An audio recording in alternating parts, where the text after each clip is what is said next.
efa potika tanteraka ny firenena amin'izao ka ny tsy fisim-bola ny tena fototry ny zava-misy ho ny filoha-hevitra fahafito eo anivon'ny antenimieram-pirenena sy teny Randriana Solonyaiko androany. Tsy afaka hanao na inona na inona manoloana ny zava-mitranga ihany koa ny Prime Ministre ary na iza no eo tsy misy afaka hanao zavatra raha tsy misy io vola io raha ny nambarany.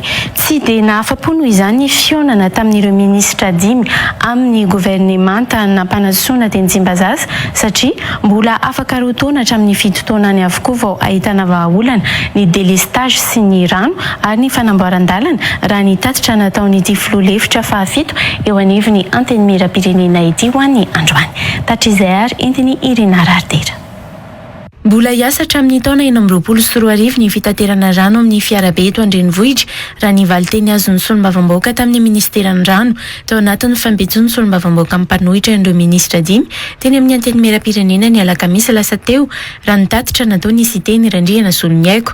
Mbola betsaka amin'ny fampiakarana rano sy ny simbendranomasy no mbola miankina amin'ny herinaratra raha ny tatitra natao ny filoha-hevitra fahafito eo anivon'ny antenimieram-pirenena. Ny vahaolana noentiny dia zao tsy maintsy ampiasa camion hitaterana any rano any amin'ny kartea io tsy maintsy atao io zavatra io mandritra ny afrina raha ny zavatra nomeny ministry ny rano dia any ho any amin'ny 2026 any zay vao tapitra ny fitaterana anio rano amin'ny camion io rivahoaka malagasy riponina eto Antananarivo any ho any amin'ny 2026 zany isika zay vao afaka manokatra robinet. Ho an'ny olana angovo vahaolana nomeny fitondram-panjakana ny fametrahana panneau solaire misy 400 zaraina isaka ny distrika maromaro ho izy teny Randriana Solonyaiko. Mbola any amin'ny 7 taona vaovao tanteraka kosa ny olanjiro raha raisina amin'ny tena vahaolana naroso ny fitondram-panjakana ka mbola iaina anatin'ny délestage foana ny firenena ho ity filoha-hevitra fahafito amin'ny antenimieram-pirenena ity. Tena vahaolana rehefa nanontaniana ny ministra dia io saofoka sy volobe fa nytenenina Andriamatoa ministra fa ny appel d'offre mety any amin'ny 2025 any na 2026 travaux durée de travaux mety ho any amin'ny tsy fantatra any amin'ny 5 any 7 taona zany vao tanteraka ny problème ny jiro ny électricité eto Madagasikara izany. Délestage zany dia tsy maintsy hisy foana zany ny délestage fa hihena zany. Mbola any amin'ny 2 taonany kosa vao tena ho vitan tanteraka ny fanamboarana ny lalam-pirenena fahafito raha toka 20 volana ho an'ny fanarenana ny lalam-pirenena faharoa raha ny tatitra natao ny filoha-hevitra fahafito anivon'ny antenimieram-pirenena ho an'ny valiteny nomeny ministera ny asa vaventy azy ireo tao anatin'ny fampitsoana teny Tsimbazaza.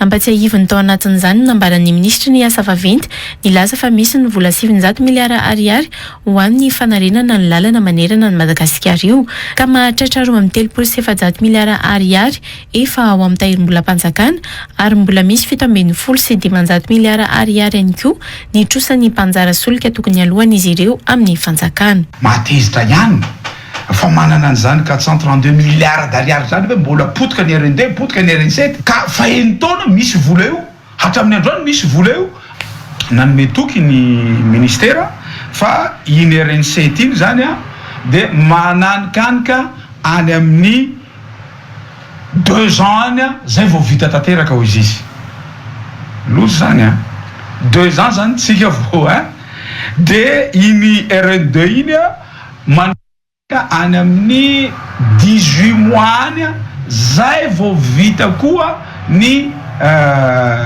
RN2 zany satria tsy haiko moa le excuse nataony teo fa BDP zavatra nolazainy.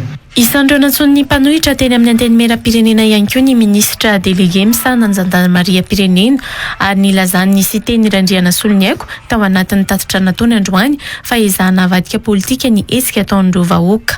Marary izay manao fitakiny. Avy aiza ny olana? Avy amin'ireo vahoaka mitarainareo ve izay manino moa ty itsipazanareo bomba mandratra-dranomaso sa avy amin'ny gouvernement?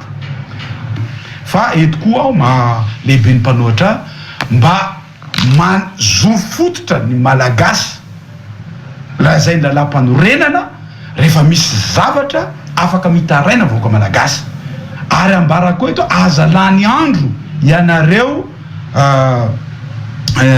avy amin'ny force hoe misy ambadika politika io na ny fianakaviako na ny fianakavianareo na ny fianakavitsika isika fianakavy rehetra eto Madagasikara mahatsapa maharary zay mampitaraina atsika io. Nambarany moa fanaizana iza Prime Ministre eo tsy misy inona azo atao satria ny tsifisim-bola no tena fototry ny olana. Inona moa ataon'ny Prime Ministre? Mba meteza anao mipetraka amin'ny toeran'ny Prime Ministre tompoko amin'izao fotoana izao.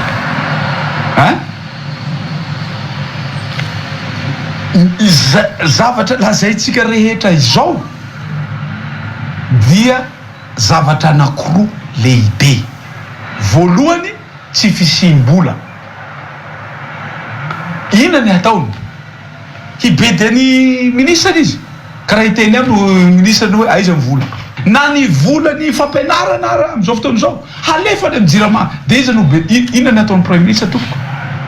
Tsy resaka fiarovana azy fa inona ny ataon'ny Prime Ministre? Ka na orakoto, na orabe io, na orasoa atao Prime Ministre eo rehefa tsisy vola tsy afaka manao ninona izy. Tsy nahafa-po nefa na izany aza mivaly teny nentin'ireo ministra dimy na mpanatsony solombavam-bahoaka teny Tsimbazaza hoy izy teny Angandriana Solonyaiko. Tsy dia nahafa-po ny valiteny zany ary mino tsy mahafa-po ny vahoaka malagasy taoria ny fanambarako fanaovako tatitra izay fanatanterahany lalàna amin'ny 2024 satria fefapotika tanteraka le firenena amin'izao fotoana izao. Namafy moa ity lehibe ny mpanohitra ity fa mbola mety hisy ny fionana amin'ireo mpikambana anatin'ny governemanta ireo arakaraka ny mety olana misy eto amin'ny firenena ka hikarakara tolo-dalàna mba hiarovana ny vahoaka.